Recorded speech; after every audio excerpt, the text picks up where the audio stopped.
I've had migraines since I was 3 or 4. Sometimes they start slow and sometimes they hit like a hammer. I can be instantly unable to function if they hit quickly. In college, this could be a huge problem. The only available medications just knocked you out, so you didn't care that you hurt and wanted to vomit. My freshman year, 1987, I was at a party for my roommate's boyfriend's birthday. I had never had champagne and didn't know it was a migraine trigger. I took a sip or two of drink and instantly got a migraine. We were at someone's house about 20 minutes away from the dorm. My roommate didn't want to leave the party, so she arranged for a guy she knew to drive me home. She had no idea what he was really like. She just knew him from a few parties. On the drive that I thought was to my dorm, this guy pulls over on the side of the road in an undeveloped area. No one was around. He tried to harass me, and when I tried running away, he caught up to me and assaulted me and left me on the side of the road. I didn't even know where I was, much less how to get back to the dorm or to a hospital.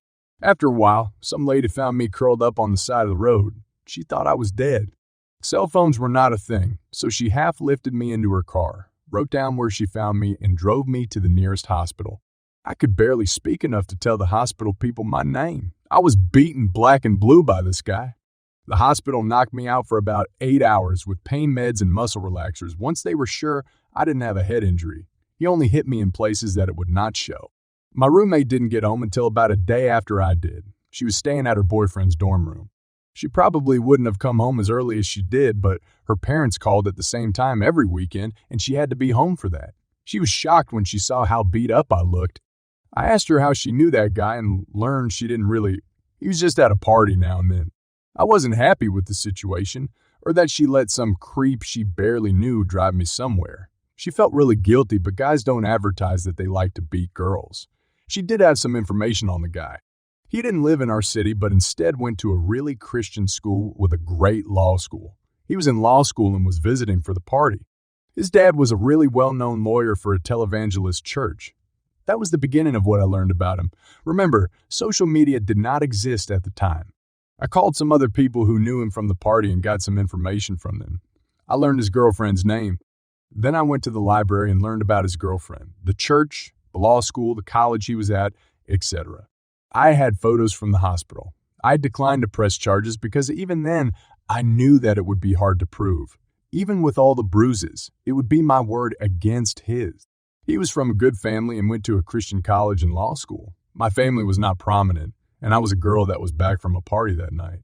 At the time, it was normal for lawyers to smear assault victims based on what they wore, if they had a drink, especially if they were under 20, 1, etc. I didn't want to have to deal with all of that. I just wanted to ruin his life without having it ruin mine. I got phone numbers for the dean of his law school, the head of the college overall, for his father, for his girlfriend, and for the person who owned his apartment complex. He lived in some fancy apartment owned by a guy who was big donor to the college. It was for people getting master's or law degrees or medical degrees after they already had bachelor degrees. The apartments were given out as a type of scholarship to the school, and they were supposed to be really nice. I never went there, so I don't know firsthand what they are like, but I heard about them from this guy's friends. I wrote some letters, including tear stains that made some of the writing blur a bit. I included copies of the photos of my bruises. I said that I didn't want to press charges because I knew it would be an embarrassment to the college law school televangelist, his parents, whichever one fit the person I was writing to. I just thought they ought to know because he could harm a member of their family congregation school. He could also be a huge publicity nightmare if he did this to someone else, and I didn't want that. I called the girlfriend, her number was in the phone book, and told her that her boyfriend harassed and beat me. She cried and said he had beaten her too, but she thought it was her fault. I told her it was not my fault in my incident. I was trying not to puke when he attacked me. I told her to stop seeing him and have nothing to do with him if he treated her that way. She said that her family would be upset as he was from such a good family and he was so well thought of at the law school. I didn't tell her that I was working on ruining that for him. I sat back and waited for things to happen after I mailed the letters. His family was shocked, but not surprised. They wrote me an apology saying he had been in trouble before, but they thought he had gotten better after the church intervened in his life. Apparently, he hadn't, and they were cutting ties to him. The man who owned the apartments actually called me. He wanted to hear what happened from me so he could figure out if I was telling the truth. So I told him what happened and why I didn't press charges. He believed me and started eviction proceedings. A representative from the church called me to ask me to stop telling lies about the guy. I told them that they shouldn't protect someone like him. To ask girls he dated how he behaved because his girlfriend told me that he beat her when he got angry. They were shocked. I never heard from the college, but the dean of the law school called me. He asked if I told the truth and assured him that I had. DNA wasn't commonly used. It was first used in a criminal case that year, so it was my word versus his word. Just the accusation was enough to have the guy kicked out of law school, especially with the photos of my bruises and the tear stains on my letters, which was the reason I wrote them out by hand and let myself cry while I wrote them. Apparently, those accepted to that law school should be above reproach. I don't know if they would have handled it the same way if I tried to prosecute the guy, but since I was trying to keep it quiet so I didn't harm the school's reputation, it meant I was a good girl who could be believed. I was actually surprised that the letters had so much success. I expected his father to send a letter telling me to stop slandering his son. The letter saying they were cutting all ties to him was a surprise, but a good one. Sadly, it indicated that I was probably not the first to accuse him. About a year later, I found out he was working for a company installing carpet in homes. I called that company and told them that they were sending a rapist into people's homes. I even offered to send photos of the bruises if they wanted them. The woman that I spoke to was horrified. Just the idea that he had been accused of assault and that I cared enough to call when I learned he was going into people's homes was enough for her. I learned that not only did the company fire him, they called other companies and told them what a liability he would be if they hired him. He had started to drink heavily by that point, at least according to the friends who knew him at my school. I went on with my life, got therapy to help me cope, eventually got married and have had almost 30 years with an amazing husband. I don't know what happened to this guy, but I know he never became a lawyer. His dream, I know that I made his life a lot harder. I did Google him a few years ago. He has had many arrests and was spending a few years behind bars. I like to think that by getting him kicked out of law school and getting his family to understand that he was very much unreformed, I helped speed him into the defendant's chair in a courtroom. Man, let me tell you about this crazy trip I had with my buddies last summer. We decided to hit the road, just explore some places. Now keep in mind, we're not from the States. We're from the Middle East, where the sun feels like it's on a mission to turn everyone into a walking, talking barbecue. So there we are, cruising along in this bus. It's hot as hell outside, and we're just praying the AC doesn't give up on us. And then the universe throws Karen at us. Yeah, Karen with a capital K. The whole deal. She's got this newborn baby, and you'd think she'd be, I don't know, a bit more understanding given the circumstances. We got this nice dude on the bus just vibing in the front seat. Karen waltzes up demanding his seat because, she's got a baby. And surprisingly, the guy's like, sure, no problem. Now this dude is a legend, right?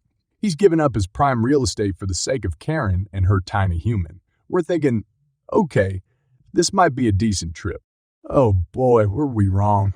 As soon as Karen secures the front seat, she decides it's too cold for her precious offspring. In the scorching Middle Eastern summer. Go figure. So, she orders the driver to shut off the AC.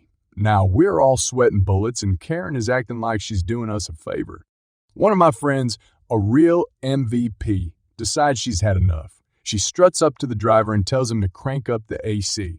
The driver's cool about it, turns up the chill, and you'd think we just declared war. Karen goes ballistic, like she's auditioning for a role in a soap opera. She storms back, and instead of blaming my friend, she targets me and my crew.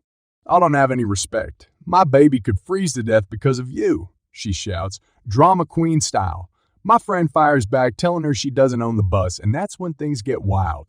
Karen, fueled by the heat and her own entitlement, takes a swing at my friend. The slap was like something out of a badly choreographed movie.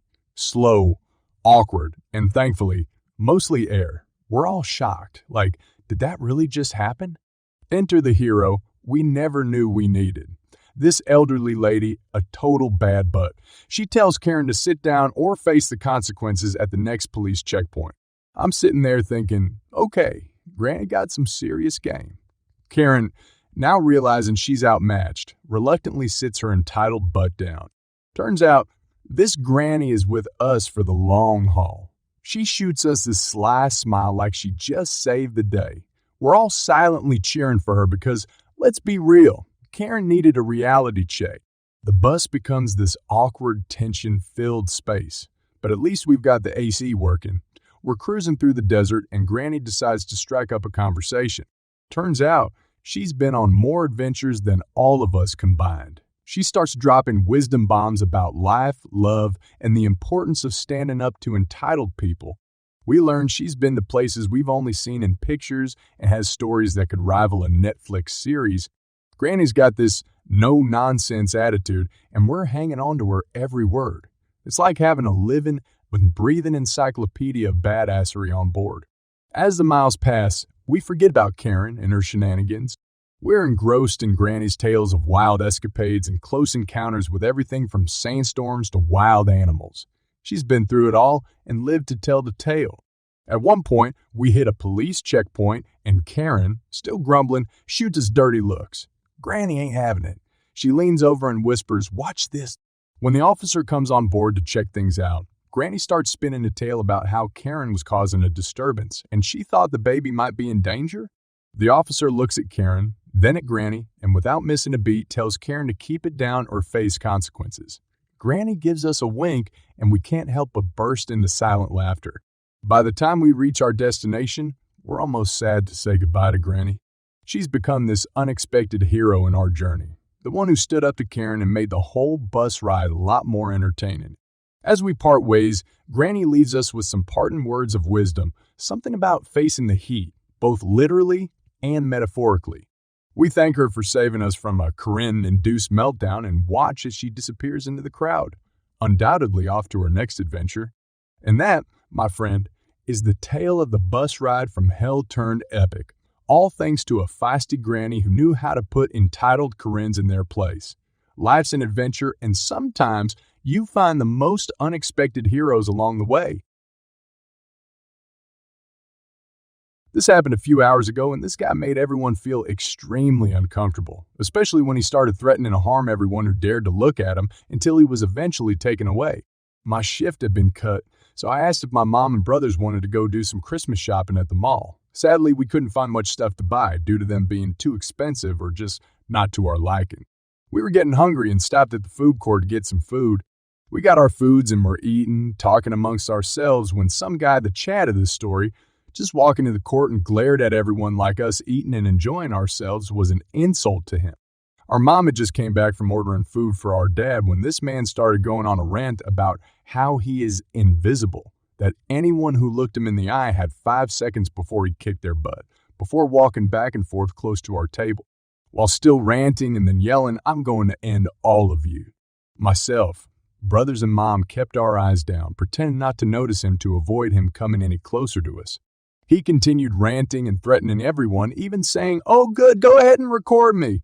Come on and fight me. Call security. I can take all of you on. I'm invisible." Eventually, 3 security guards did come and walked him out, which we quickly packed our food up to leave as quickly as we could cause. We didn't know if he had some kind of mental illness or on something and strolling around the parking lot surrounding the mall. As my mom and brothers were in the bathroom, a group of teenagers came out and were asking, where'd the guy go? I'm not sure if they were the cause of the Chad going on his rant or not, but we just wanted to get out of there as quickly as possible and going to avoid going there for a while. My brother Kirito revealed after we were far away from Chad that whenever Chad walked past us and the people at the table to the right of us, Chad would glare directly at Kirito and the man as if he wanted them to say something. Apparently, someone who did walk past us was recording Chad ranting and must have reported him to security. I'm glad they removed him because I didn't want to have to deal with him even though I had a taser and pepper spray on me. Because he was getting very aggressive the more he make his rounds.